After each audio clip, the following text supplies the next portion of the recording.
بەناوی خۆی گەورە دووبارە سڵاتان لەبێت خوێندکاران لە وانی دووهەمی سێکشنی چوارەمە باز لە پرۆسەی ترانسکریپشنەکەین بزانین پرۆسەی ترانسکریپشن چۆن ڕۆدات.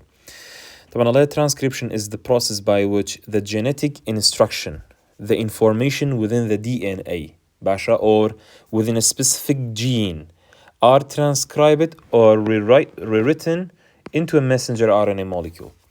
يعني چی قسە؟ يعني ئێمە ئەگەر بێت و چیمان هەبێت DNA-یەکمان هەبێت لەسەرم DNA ئەگەر سیگمنتێکی بچووک وەرگرین و تومانم سیگمنتە بچووکە چییە؟ جینێکە لەسەرم جینە کۆمەڵێک ئینفۆرمیشنمان هەیە دین ئێمە ئەم ئینفۆرمیشنانە دووبارە ڕێڕایتەکەینەوانێت لەسەر چی؟ لەسەر messenger RNA هاڵە چی؟ transcribed or rewritten into a messenger into a RNA molecule. طبعا لێ هەر بە RNA molecule وەریگرن زۆر باشە. طبعا پرۆسی ترانسکریپشن لەکوێ ڕوایە؟ ئەمە لە دەرسی پێشووشا باسمان کردوتمان if it was a eukaryotic organism it take place within the nucleus while if it was a prokaryotic organism it occurs in the DNA containing region in the cytoplasm. زۆر باش.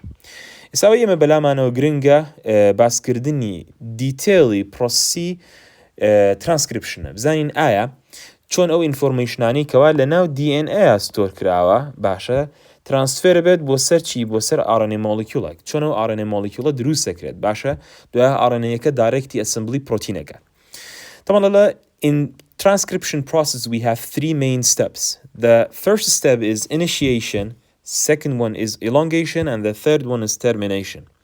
بزانین لە هەر یەکێک لەم ستێپانەیە چی ڕوایە؟ طبعا خوێندکارانی عزیز ئێوە خۆتان ئەزانن کەوا ئێمە DNA-یەکەمان چۆنە؟ DNA-یەکەمان double stranded DNA باشە double stranded DNA بەم شێوازە. طبعا لەسەر ئەم DNA ئێمە ریجنێکمان هەیە ئەم ریجنە بەشی سەرەتا و بەشی کۆتاییمان هەیە. طبعا ئەمە چی؟ ئەمە جینێکە. ئەم جینە کۆ دەکا بۆچی؟ کۆ دەکا for specific protein کاتە کۆ دەکا بۆچی؟ کۆ دەکا بۆ پرۆتینێکی دیاریکرا. For example it's an antibody or it's a protein or it's an antigen هەر یەکێک لەم شتانە بێت. ئۆکێ ئەڵێ چی؟ ئەڵێ during the process of transcription باشە only one enzyme is used کاتە لە کاتی پرۆسی چییە؟ لە کاتی پرۆسی ترانسکریپشنە تەنها یەک ئینزایم بەکارهێنرێت ئەوە ئینزایمش چییە؟ only RNA polymerase تەنها و تەنها چییە؟ RNA polymerase. ئێمە لە پرۆسی DNA replication ئەوە فێر بووین کەوا سێ ئینزایم بەکارهات باشە DNA ligase بوو DNA polymerase بوو و هەروەها هێلیکیز بوو بەڵام لە پرۆسی ترانسکریپشنە only RNA polymerase is used. RNA polymerase کۆمەڵێک فانکشنی هەیە کۆمەڵێک ئیشی هەیە کە ئێستا فانکشنەکانی و ئیشەکانی یەک بە یەک لێرە مێنشنەکەین. ئۆکێ طبعا RNA polymerase باشە لە سەرەتاوانێ RNA polymerase an enzyme that catalyzes the formation of RNA on DNA کەواتە چه هاندەرە بۆ دروستکردنی RNA from DNA it's RNA polymerase. باش ئەڵێ چی؟ catalyze the formation of RNA on a DNA template کاتە DNA وەکو templateێک بەکارهێنرێت بۆ دروستکردنی چی؟ بۆ فۆرمێشنی و RNA by binding to a promoter بەهۆی کە باین کا بە چیوانێ باین کا بە پرۆمۆتەرەوە. بزانین پرۆمۆتەر چی خوێندکارانی عزیز؟ طبعا ئەم مۆلیکولی کەوا لە بەردەم ئێوە مۆلیکولە بریتێ لە چی؟ بریتێ لە DNA مۆلیکولێک. طبعا لەسەرم DNA مۆلیکولە ئەمە ریجنێکی بچووکمان دیاری کردووە ئەم ریجنە کۆ دەکا بۆ پرۆتینێکی دیاری کراوە ئەم ریجنە باشە ستارت پوینتی هەیە و ئەند پوینتی هەیە. طبعا ئێمە مادام ئەڵێن جین کاتە سیگمنتێکی بچووکە لەسەر DNA کاتە بێ خاڵی دەستپێکی هەبێ و ئەند پوینتیشی هەبێ بە هەمان شێوە. ئەڵێ چی؟ ئەڵێ RNA polymerase bind to the promoter ئەڵێ ئەبێ RNA polymerase bind کا بە پرۆمۆتەرەوانە. باش پرۆمۆتەر ئەڵێ چییە؟ کاتێک کە دەی سەیرێکی دفینیشنەکەکەی ئەڵێ promoter is a specific nucleotide sequence باشە on DNA کەواتە بە پێم قسەیە بێ پرۆمۆتەر لەسەر کوێیە؟ پرۆمۆتەر لەسەر DNA. باش ئەڵێ where RNA polymerase bind and initiate transcription کەواتە پرۆمۆتەر ئەو پوینتەیە کە RNA polymerase bind دەبێ پێوی و پرۆسی ترانسکریپشن initiate-ەکا لەسەری باشە کەواتە بۆ نمونە ئێمە ئاڵێن ئەم شوێنەی لێرە دیاریمان کردووە ئەمە چییە؟ ئەمە پرۆمۆتەرە ئەم پرۆمۆتەرە لەسەر کوێیە؟ لەسەر DNA ئاگاتان لێبێ لەسەر messenger RNA لەسەر RNA نییە پرۆمۆتەر لەسەر کوێیە؟ لەسەر DNA. کاتە پرۆمۆتەر ئیشی چی بوو؟ پرۆمۆتەر ئەو سایتەیە کەوا RNA polymerase باین دەبێ پێوەی و هەروەها ئینیشیتی پرۆسی ترانسکریپشنەکە کەواتە پرۆسی ترانسکریپشنە بێ لێرە دەست پێ بکە. بەڵام خوێنکاران ئەم جینە یعنی ئەوە نییە تاوەکو ئینفینیتی هەر بڕوا برەوە ئەو سەر سێرەکەین ئەم جینە چیشی هەیە ئەند پۆینتێکیشی هەیە کەواتە چۆن پۆینتێکمان هەبوو بە ناوی پرۆمۆتەرەوانێ کە ستارتی پرۆسسی چیەکە ترانسکریپشنیە کرد بە هەمان شێوە ئێمە بێ ریجنێکمان هەبێت ئۆن DNA ئەو ریجنە باشە ئەبێ چی بکە ئەبێ ئێندی پرۆسی ترانسکریپشنکە ئەو ریجنە پێوترێت چی پێوترێت termination signal پێوترێت چی پێوترێت termination signal termination signalish چییە is a sequence of nucleotide that marks the end of that marks the end of process of transcription و هەروەها لە کۆتایی چیوێ لە کۆتایی جینەکەوێ کەواتە توانین بڵین پرۆمۆتەر لە at the beginning of the gene while termination signalەکان لە کۆتایی جینەکانەوەن باشە تەمان هەموو جینێک ئەم پرۆمۆتەر و termination signاڵی هەیە ئەو پۆینتەیەکەوە پرۆسی ترانسکریپشن ستارتەکە و پرۆسی ترانسکریپشن تەیە ئێن دەبێت زۆر باشە کەواتە ئەمە زانیمان پرۆمۆتەر چێ دوایی باسی ترانسکریپشن termination signalەکە ژەکەین ئۆکێ ئەڵێ after RNA polymerase bind to the promoter the DNA strand unwind and separate کەواتە بە پێم قسەیە بێ یەکێک لە فەنکشنەکانی کێ یەکێک لە فەنکشنەکانی RNA polymerase ئەڵێن چییە ئەڵێن بریتیە لەوەی کە چیمان بۆکە ئەڵێن سێپەرەیتی DNA ستراندەکانەکات باشە سێپەرەیتی چیەکات سێپەرەیتی DNA ستراندەکانەکات ئێمە ئەم DNA ستراندەمان هەیە لێرە باشە کەواتە لێرەیە RNA polymerase دێت باین دەکا بەم پرۆمۆتەرەوانە کە باینی کرد بە پرۆمۆتەرەکەوانە RNA polymerase دەستەکا بەوەی کە ئەنوایندی چی بکە ئەنوایندی DNA-یەکە بکە لە هەر شوەیەک چی هەبێ لە هەر پۆینتێکە ئاواهی هایدروجین بۆند هەبێ باشە ئەم RNA polymerase move along that segment of the DNA و هەروەها چی لێیەکە ئەنوایندی DNA-یەکەکە باشە کەواتە سێرەکەین ئەمە DNA-یەکەمان لەم شوێن لێرە بەم شێوازی لێ دێت زۆر باشە وەکووە بینین لەم ریجنە باشە ئەلێرە هەتاوەکو ئێرە ئەمە ریجنی چییە جینەکەمانە باشە RNA polymerase هاتووە چی کردووە RNA polymerase هاتووە برێکداونی هایدروجین بۆندەکانی کردووە لێرەیە باشە ئەم هایدروجین بۆندانی چی لە کردووە برێکداون کردووە باشە وەکوی بینی و هەروەها ئەم ریجنەی کە ئەلێرای بینند کە خوێنکارانە ها دیقەتی بن بەس ئەم ریجنە چی لێ هاتووە ئەنوایند کراوە باشە ئێستا تێبینێکی تیا لە خوارەوانە باسێکین کە بزانین چۆن دفرەنسی هەیە لەگەڵ چییە لەگەڵ DNA ڕپلیکیشنە کەواتە وای دانین ئەم سیکوەنسی کە هەمان بووە چۆن بووە A T C G بووە کەواتە ئەبێت چی بێ ئەبێ بەرامبەرەکەی کۆمپلمنتەری ستراندەکە چی بوو بێ ئەبێت بەم شێوازە بوو بێ T باشە ئەمە بە لەم دی بینوسین باشترە T A G C بوو بێت باشە لەسەر ستراندی بەرامبەر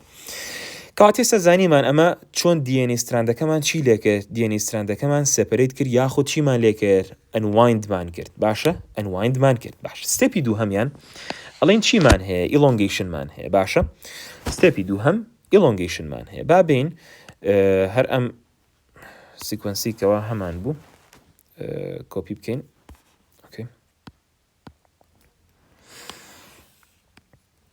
ئەم سیکوەنسەمان هەیە ئێمە با بیهێنین نەخوارەوانێ و لێرەش بە هەمان شێوە کۆپی بکەینەوانێ بزانین لێرە چیمانە بێت خوێنکارە ئۆکەی لە ستێپی دووهەمە کە ئەڵێ ئیلۆنگیشن ئەڵێ RNA polymerase چی ئەکات ئەڵێ RNA polymerase ئات فری RNA نیوکلیۆتاید خوێنکاران کەواتە ئیشێکی تری RNA polymerase لێرە چییە ئەڵێن ئادی چیمان بۆەکە ئەڵێ ئاد باشە فری RNA nucleotide باشە ناڵە دیێری نیوکلیۆتاید ئەڵە چی دانێت ئەڵێ RNA نیوکلیۆتاید دانێت باشە ئۆکێ دوایڵە چی ئەڵێ کاتێک کە ئادی کۆمپلیمنتەری RNA نیوکلیۆتایدی کرد بەس ئەڵێ مەرجێکی هەیە بە ئارزوی خۆیتی RNA polymerase ئادی کە ئادی RNA نیوکلیۆتایدەکانەکان نەخێر ئەڵێ that are complementary to the nucleotide on the DNA strand یعنی بۆ نمونە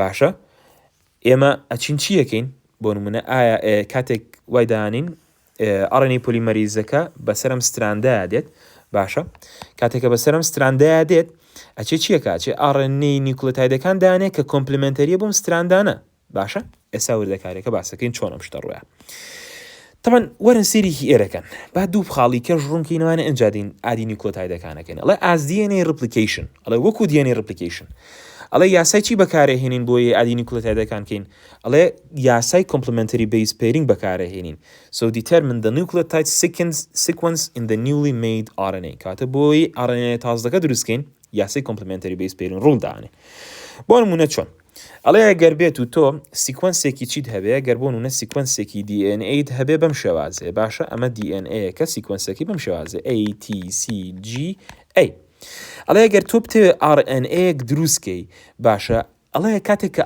RNA پۆلیمەرەیز ئادی RNA نیوکلۆتایدەکانە کات ئەڵێ ئەو نیوکلۆتایدانە دانێت کە کۆمپلیمنتەریە بۆ ستراندی DNA-کە لە بەرامبەر ئەیە چی دانێت تەوان لاچێ ساوڵی وڵا لە بەرامبەر ئەیە تی دانێت نەخێر بە هیچ شێوازێک لە RNA we don't have thymine so we have to add uracil ئەبێ یو دابنین لە بەرامبەر تیە چیمان هەیە ئەیمان هەیە بۆ C Gمان هەیە بۆ G Cمان هەیە بۆ ئەی لاچی دووبارە بڵێ تی نەخێتیمان نیە چیمان هەیە یومان هەیە کەواتە سێرەکەین بەم شێوازە RNA پۆلیمەرەیز ئادی چیەکە ئادی RNA نیوکلۆتایدەکانە بۆکە زۆر باش طبعا ئەم پۆینتەمان باس کرد بەڵام ئەڵێ چی ئەڵێ unlike DNA replication خاڵی سەرەوانە وتی چی بوو like DNA replication بە زەمانە ئەڵێ unlike DNA replication unlike DNA replication transcription uses only a specific region or a gene on the DNA molecule ڕاستە DNA کە زۆر دوور و درێژە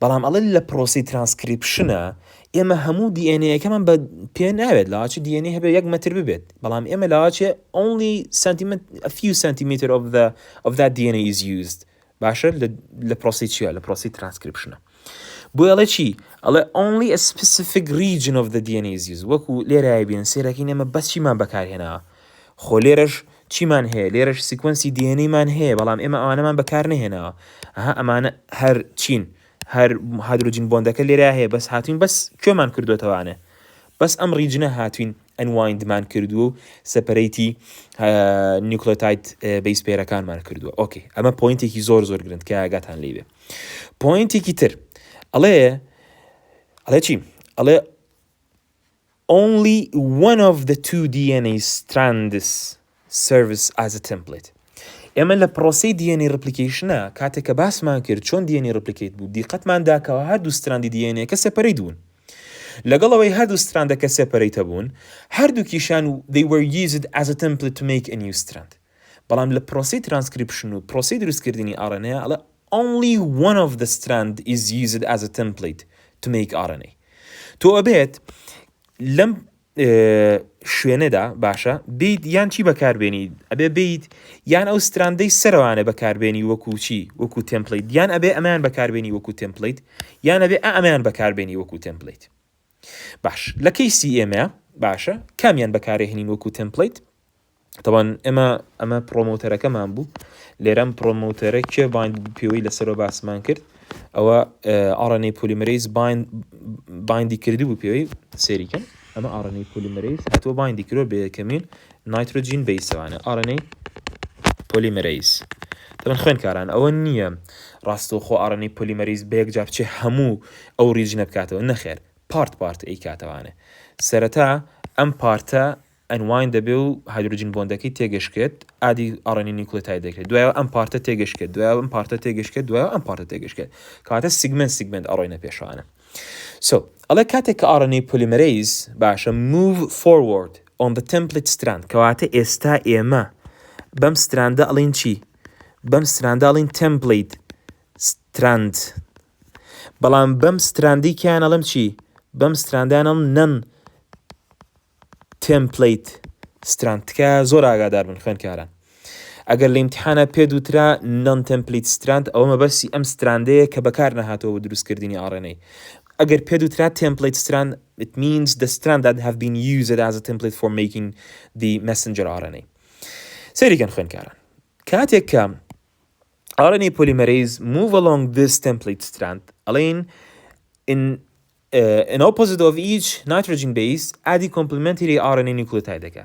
کاتێک کە دێتە سەر T ئادی چیەکە ئادی ئەدینی نەکات. کاتێک کە دێتە سەر A ئادی چیەکات؟ ئادی یۆراسی دەکات. کاتێک کە دێتە سەر G ئادی چیەکات؟ ئادی سایتۆسینەکات. کاتێک کە دێتە سەر سایتۆسین ئادی چیەکات؟ ئادی گوانینەکات. باش. طبعا کۆڤڵنت بۆند ئەچێت چیەکە؟ ئەچێت ئەم نایترۆجین بەیسانە کۆنەکت دەکاتەوە بە یەکتریەوانە. باشە؟ بەڵام خوێندکاران یەک پۆینت هەیە بیزانن. never ever بە هیچ شێوازێک هایدرۆجین بۆند لە بینی ئەم دوو نایترۆجین بەیسە دروست نابێت، لە بینی ئەم دوانە دروست نابێت، لە بینی ئەم دوانە دروست نابێت، لە بینی ئەم دوانە دروست نابێت. ئەمە ئەبێ بە چی at the end؟ ئەمە ئەبێتە free RNA molecule. ئەمە بێت بە چی؟ ئەمە بێت بە RNA moleculeێکی سربەخۆ. بە هیچ شێوازێک وەکو لە DNA replicationە باسمان کرا هاتین چیمانە کرد؟ ئادی نیوکلۆتایدەکەمانە کرد و دوای هایدرۆجین بۆندیشمان دروستە کرد between the old strand and the new strand. بەڵام لێرە بە هیچ شێوازێک نابێت هایدرۆجین بۆند دروستکەین لە بینی ئەم دوو ستراندە یان ئەم دوو نایترۆجین بەیسە. ئۆکێ؟ بەڵکو فریە بێت. بۆیە سێرەکەین لە کۆتاییە چیم بۆ دروستە بێت؟ free RNA moleculeێکم بۆ دروستە بێت بەم سیکوەنسە. باشە؟ بەم سیکوەنسە. بۆیە گەربینەوانێ بۆ کتێبەکەمان بزانین بۆ بەرزەمەکە. ئەڵێ چی؟ ئەڵێ as RNA polymerase moves past a separate DNA strands rewind. ئەڵێ کاتێک کە ئیتر وردە RNA polymerase-ەکە لەم ریجنە ئەچێتە ئێرە و ئەچێتە ئێرە. ئۆکێ؟ ئەو کاتە ئەم ستراندە چیە کاتەوانێ؟ هایدرۆجین بۆند لە بینی خۆیانە دروستەکەنەوانە. ئەم دوانە اینجا ئەم دوانە هایدرۆجین بۆند وردە لە بینیانە دروستە بێتەوانێ و and then the strand rewind again. بۆیە دەم لە ستێپی ئاخیرا چیە کێشمەوانە؟ دووبارە DNA-یەکەمە کێشمەوانە. سێرەکەم DNA-یەکەم چی لە هاتۆتەوانێ لەو ریجنەی کە کۆدیە کرد بۆچی؟ بۆ جینەکە یاخود بۆ ئەو جینەی کە پرۆتینەکەی دروست کرد سێرمان کردووە. چی لە کردوێتەوە؟ ریوایندی کردوێتەوە. ئەی باشە مامۆستا what about RNA polymerase؟ ئەڵێن RNA polymerase چیە بێ؟ fall apart-ەکە ئیتر لێیە بێتەوانە و هەروەها چیشمان هەیە لە کۆتاییە؟ ستراندێکی چیشمان هەیە؟ ستراندێکی RNA-شمان هەیە بەم سیکوەنسە AUCG. ئەمەشیان چی؟ ئەمەشیان بانەڵین مەسنجەر RNA چکە لە پرۆسی ترانسکریپشنە. ئەڵێ چی؟ سابەتی بینیش باسێکین. ئەڵێ during the process of transcription one of the type of RNA is produced. یعنی ئەو RNA کە دروستە بێ مەرجی نییە مەسنجەر RNA بێ. ئەشێت RNA بێ، ئەشێت چیش بێ؟ ribosomal RNA بێ. Depending on the need of the cell. If the cell requires tRNA, the process of transcription produces tRNA. If the cell requires messenger RNA, the cell produces messenger RNA. باش. کەواتە سیریکەن لە ستێپی ئاخیرە. طبعا لە ستێپی ئاخیرە ئەوە نییە ڕاستەوخۆ چی ببێ خوێندکاران ئاواهی DNA و هەموو پارتەکان فاڵەپارکەن و لێکتری جیابنەوانە. ئەڵێ چی؟ ئەڵێ when the RNA polymerase reach the termination signal, a specific sequence of nucleotide that marks the end of the gene. ئەڵێ هەر ئەوەنەی کەوا چی؟ RNA polymerase-ەکە گەیشتە ئەم ریجنەی کە هەر لە ڕسمی سەرەوە مێنشنمان کرد گەیشتە کوێ؟ گەیشتە termination signal. باشە؟ termination signal. ئەو کاتە ڕاستەوخۆ ئەم سیکوەنسی نیوکلێتایدە بە RNA polymerase-ەکە ئەڵێ stop it, the process of transcription is ended. کۆتایی پێ هاتووە. باشە؟ بۆی ئەڵێن چی؟ ئەڵێن upon reaching the stop signal, RNA polymerase releases both of the DNA and the newly formed RNA. سێری کەنەها RNA polymerase-ەکە چی ریلیز کردووە لەم ڕسمەیە کێشامە؟ هەم RNA-یەکەی ریلیز کردووە، هەمیش DNA-یەکەی ریلیز کردووە. ئەمە کۆتایی پرۆسسی چییە؟ ئەمە کۆتایی پرۆسسی ترانسکریپشنە. ئێستا چەند تێبینێکی تریش باسەکەین. سێری یەکێک لەم خاڵانەکەن. طبعا ئەڵێ the messenger RNA can be one of the many types of RNA. ئەمەمان باس کردم پوینتە کەواتە ئەمە پێویست ناکە دووبارە باسی کەینەوانە. اینجا ئەڵێ the newly made RNA can now perform its job inside the cell. کەواتە ئیتر لە ناو سێڵەکەیە چییە بێت؟ لە ناو سێڵەکەیە ئەو RNA کەوا دروست بووە ئەچی ئیشی خۆیەکە ئیتر ئیشێکی خۆی هەر شتێک بێت. باشە perform its job. جاڵێ RNA polymerase can transcribe another gene. باشە؟ یعنی ئەوە نیەم RNA polymerase طبعا ئەمە RNA polymerase-ەکەیە ئەوە نیەم RNA polymerase تەنها specify بێ بۆ ئەم جینەی کە ئێمە لێرە دیاریمان کردوون. نەخێر. They can transcribe several other genes on the DNA molecule. طبعا ئەم ڕستمت کە خوێنکارانی عزیز زۆر گرنگە من ئەم ڕسمە هاتم لەسەرەوە خۆم بۆم کێشان ئەم ڕسمە ڕسمی کتێبەکەیت کە زۆر ئاگاداری بن ئەم مۆلیکیولەی کە لێرە ئایبینن ئەوە RNA پۆلیمەریزەکەی کە لیبل کڕاتە سەری ئەوەش DNA-یەکەیە کە ئەیبینی چۆن DNA مۆلیکیولەکە سەپەرەیت بووە ئەم ڕەنگەشیان ئەوە بریتێ لە RNA مۆلیکیولەکە و هەروە DNA-یەکەش وەک ئەیبینی و هەروە ئەگەر سێرێکی ستێپی کۆتایی بکەن ئەڵێ DNA and the new RNA are released by the polymerase مەبەستی لە کێ لەیە مەبەستی لە DNA ببورن مەبەستی لە RNA پۆلیمەریزە زۆر باشە طبعا لێرەش نووسێتی ئەڵێ RNA nucleotide are added and then joined کە ئەڵێ joined مەبەستی نییە لەوەی joinەکرێ بە DNA نەخێ they are joined together باشە joinە بن بە یەکتریوانە وەکو لێرە باسمان کرد joinە بن بە یەکتریوانە پۆینتێکی تر خوێنکاران جاری وا هەیە لە ئیمتیحانە باشە چیت ئەداتێ ئەڵێ ئەمە non template DNA سیکوەنسێکە دەیاتی DNA نووسیتی non template strandە باشە non template strandە بۆ نمونە بەم شێوازە A T C G A بۆ نمونە ئەڵێ چیم بۆ بدۆزەرەوانە تۆ ئەڵێ سیکوەنسی مەسنجەر RNA یەکەم بۆ بدۆزەرەوە عزیێت نەبێ ئەڵێ چیم بۆ بدۆزەرەوە مەسنجەر RNA یەکەم بۆ بدۆزەرەوانە طبعا ئەگەر سێریکەن خوێنکاران ئێمە وتومانە non template بەکار ناهێنرێ بۆ دروستکردنی مەسنجەر RNA ئەبێ چی بەکاربێنین ئەبێ تمپلیت بەکاربێنین بۆ دروستکردنی چی بۆ دروستکردنی تمپلیت DNA بەکاربێنین بۆ دروستکردنی مەسنجەر RNA طبعا بۆ دروستکردنی ئەو مەسنجەر RNA طبعا تێبینیەک هەیە دوایی ئاسانترە ئەوەتان پێڵم بەڵام با جارێکە ئەمە بەم شێوازە بۆتان شەڕەکەم تۆ یەکەم جارە بێن نان تمپلیتەکە کۆنڤەرکی بۆ تمپلیت باشە سێریکەن خوێنکاران ئەم ستراندە باشە کۆمپلیمنتەریەکی وای لەسەر ئەم ستراندەیە لە بەرامبەر ئەیە چیمان هەیە مادەم DNA تیمان هەیە لە بەرامبەر تیا ئەیمان هەیە لە بەرامبەر سیا جیمان هەیە جیش سیمان هەیە و ئەیش چیمان هەیە تیمان هەیە کەواتە ئەم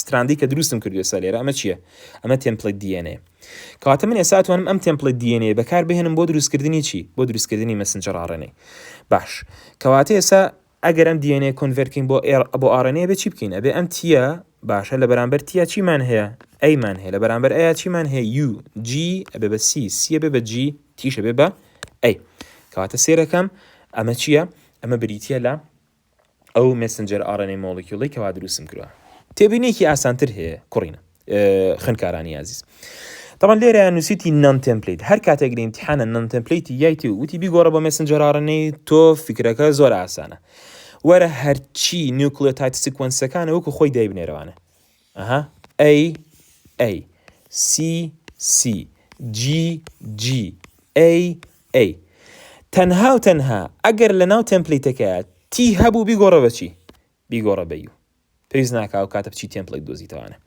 کاتە بۆ ئەوەی لە ڕێگەی نان تمپلیتەوە مەسنجەر RNA بدۆزیتەوانە تەنها تیەکان کۆنڤەرکە بۆ U ئەوە یەکسەر چی دەسەکەوێت مەسنجەر RNA دەسەکەوێت یاخود هەندێک جار لە ئیمتیحانە vice versa چیت پێداد messenger RNA-یەکی و پێدا و and they require non-template strand داوای چی لێەکە non-template strand-ەکە لێەکە ئێ تۆ یەکسەری چی بکە وەرە هەمووی وەکو خۆی بنووسەرەوانێت تەنها یۆکام بگۆڕە بەچی بەتی ئەمە ئەی وەکو خۆی دابنێرەوانی یو بگۆڕە بەتی CGA ئەمە ئەگەر لە بینی non-template و messenger RNA بوو زۆر باش ئەمەش سەبارەت بەچی خوێنکاران ئەمە سەبارەت بە non-template strand و template strand و لەگەڵ messenger RNA تکە زۆر ئاگاداری وشەی non-template بن لە ئیمتیحانە زۆر باش طبعا تیبڵێکمان هەیە ئەم تیبڵە دفرەنسی نێوان چی و چی پیشانەیە دفرەنسی نێوان پرۆسەی DNA replication و transcription بەسەرێ ئەگەر باسیکەین ئەڵێن in DNA replication DNA polymerase is used بەڵام لە transcription RNA polymerase بەکارهێنرێت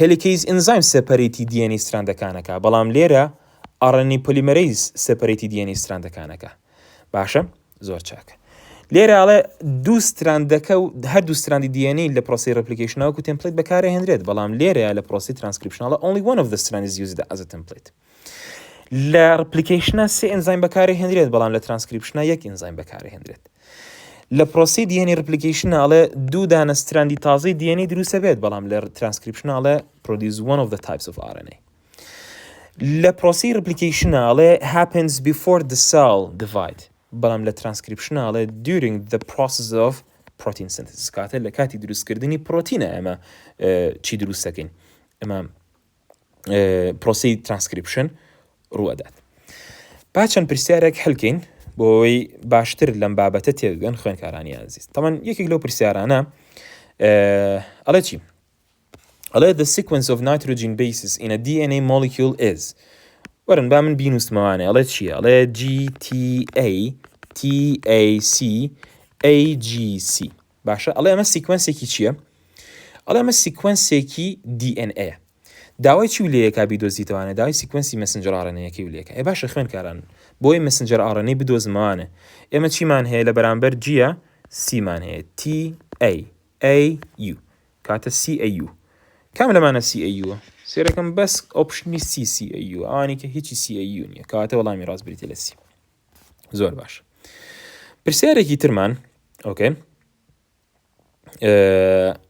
ئەم پرسیارێ سەریکەن خوێندکاران لێرە نووسیویەتی چی جارێک ئەمە جۆرێکە لە پرسیاری ئەنەلۆگ ئەمە جۆرێکە لە پرسیاری چی جۆرێکە لە پرسیاری ئەنەلۆگ وەرن سەریکەن خوێندکاران بزانین ئەم پرسیاری ئەنەلۆگە چۆن هەڵ بکەین ئەمە بکوژێنینەوانە تەمانە بێ یەکەم جار لە ڕێلەیشنی کێ تێبگەین ئەبێ یەکەم جار لە ڕێلەیشنی بینی ئەم دوو پرسیارە تێبگەین باشە ئەو کاتە ئەتوانین ئێمە وەڵامێکی دروست هەڵبژێرین بۆ پرسیارەکە سێریکەن خوێندکاران سیکوەنسێکی داوە لە بەشی یەکەمی چییە لە بەشی یەکەمی ئەنەلۆگەکەیە لە بەشی دووهەمیشە سیکوەنسێکی تریشی داوە بە هەمان شێواز ئۆکێ طبعا ئەگەر دیقەتی بن نووسێتی تی لە بەرامبەر تیا چی داناوە ئەی داناوە کاتە تی کۆمپلیمنتەرەکەی ئەیە لە بەرامبەر ئەیە چی داناوە تی داناوە کاتە ئەی کۆمپلیمنتەرەکەی تیە بۆ تی چی داناوە ئەی داناوە کاتە تی کۆمپلیمنتەرەکەی ئەیە بۆ تیش چی داناوە ئەی داناوە بۆ ئەیشی داناوە تی داناوە کەواتە من لێرەوە تێگەم ئەم ڕلیشنە لە بینی DNA ستراندێک و DNA ستراندێکی ترە بۆچی ماوەسە چۆن زانیت ئەمە دوو DNA ستراندە لەبەرەوەی ئەڵێن لە هەردووکیانە لە هەردوو ستراندەکە کە پێی یاوم لە هەردوو سیکوەنسەکە تیتیە ثایمینیتیە کاتە بۆم دەرەکەمە هەردووکیان دوو DNA ستراندن باش وەرە سێریکی چی بکەن خوێندکاران وەرە سێریکی ئۆپشنەکان کەن لێرە ئەیمان هەیە لێرە تیمان هەیە باشە کاتە ئەمە ستراندێکە و ئەمە بڵین لەسەر ستراندێک ئێمان هەیە لەسەر ستراندێک تی کۆمپلیمنتەریە ئەی کۆمپلیمنتەریتیە ئەیش کۆمپلیمنتەریتیە بەڵام سێریکەن تی کۆمپلیمنتەری جیە نەخێر کاتە ئەمە ئۆپشنە غەڵەتە ئەڵێ تی و ئەی باشە کێشەمان نییە سی و جی کێشەمان نییە جی و ئەی کێشە دروست بووە کاتە ئەمە کۆمپلیمنتەری یەکترین ئۆکێ کاتە ئەمە ئۆپشنەش نابێ ئۆپشنی سی ئەڵێ بۆ جی سیمان هەیە لە جی کۆمپلیمنتەری سیە تیش کۆمپلیمنتەری ئەیە سی کۆمپلیمنتەری جیە سیش کۆمپلیمنتەری جیە کەواتە بەڵێ ئەمە ڕاستە وەرن بۆ ئۆپشنی دی ئەڵێ سی کۆمپلیمنتەری تیە شتی وا هەیە نەخێر کەواتە ئەمە ئۆپشنە غەڵەتە وەڵامی ڕاست بریتێ لە چی بریتێ لە سی زۆر باش پوینتێکی تر پرسیارێکی تر خوێندکاران ئەگەر سێرێکی ئەم پرسیارەکەن ئەڵێ ئەگەر سیکوەنسێکی نایترۆجین بیس ئەڵێ in a template DNA strand is ئەمە ئەڵێ لەسەر template DNA-کە ئەوەیە what's the template on the messenger RNA لەسەر messenger RNA کە چیە طبعا ئەگەر دیقەتی بن لێرە ئەیمان هەیە بەرامبەر ئەیە بۆی بیگۆڕین بۆ messenger RNA ئەبێ ئەی U هەبێ T A هەبێ C G هەبێ کاتی UAG کامان UAG بەس ئەومان هەیە UAG بێ کاتە وەڵامی ڕاست بریتێ لەوە زۆر باش پرسیارێکی تر ئەڵێ by which of the following does the RNA polymerase bind by which of the following does RNA polymerase bind with during the process of transcription لە کاتی پرۆسی ترانسکریپشنە RNA polymerase bind دەکا بە چیوانێ ئەڵێن RNA polymerase bind دەکا بە بورن bind دەکا بە DNA وانە چونکە RNA polymerase ئیش لەسەر DNA-یەکە باش ئەم پرسیارە ئەڵێ RNA polymerase is different from DNA polymerase باشە ئەڵێ RNA polymerase لە چی جیاوازە باشە لە DNA polymerase جیاوازە بەوەی کە ئۆکێ ئەڵێ works at the replication fork باش کوانێ replication fork لە ینی RNA polymerase کوە باسی replication fork کراوە نەخێر کاتە غەڵەت ئەڵێ in the transcription ئەڵێ RNA polymerase is different from DNA polymerase in that ئەڵێ in transcription on a DNA template bind to promoter زۆر جوانە ئەڵێ RNA polymerase لە کاتی پرۆسی ترانسکریپشنە باین دەبێت بە پرۆمۆتەری سەر DNA-یەکەوانێ بەڵام کام DNA تمپلیت ئاگاتان لێ بێت چلی امتحانە ئەو DNA تمپلیتە بگۆڕە بەچی نون تمپلیت ستراند ئەکسەر غەڵەتە بێ ئەڵێ عادی فری DNA نیوکلیۆتایدێک دەکات کۆ RNA polymerase DNA نیوکلیۆتایدە دەکات کاتەمیش غەڵەتە باشە ئەڵێ all of them نەخێر all of them ژنێ کاتە وەڵامی ڕاست بریتە لە چی وەڵامی ڕاست بریتە لە B ئەم پرسیارە ئەڵێ which of the following participate in RNA transcription باش ئەڵێ promoter termination signal RNA polymerase طبعا خوێنکاران promoter participateێکە لە transcriptionە termination signalishمان هەیە RNA polymerase-یشمان هەیە کاتە وەڵامی ڕاست بریتە لە چی all of them ئەم پرسیارەشمان هەیە ئەڵێ ئەگەر هاتوو sequence باشە ئەڵێ if CGC is a sequence of DNA molecule then it's anticodon بام پرسیارە هەڵی گرین بۆ بابەتی دواتر کاتێککە باسی پرۆسی ترانسلیشنەکەین بەو هیوام بە تەواتی لە پرۆسی ترانسکریپشن تێگەیشت بن خوێنکارانی عزیز پشتیوان بەخوای گەورە لەوانەی داهاتووە باز لە چیەکەین باز لە جەنەتیک کۆدەکەین و هەروەها باز لە پرۆسی ترانسلیشنەکەین ئایا چۆن پرۆتین دروستە بێت و هەروەها چۆن و کۆدانیکەوە لەسەر مەسنجەر RNA-یەکەمانن ئێستا ئەگۆڕێن بۆچی ئەگۆڕێن بۆ پرۆتین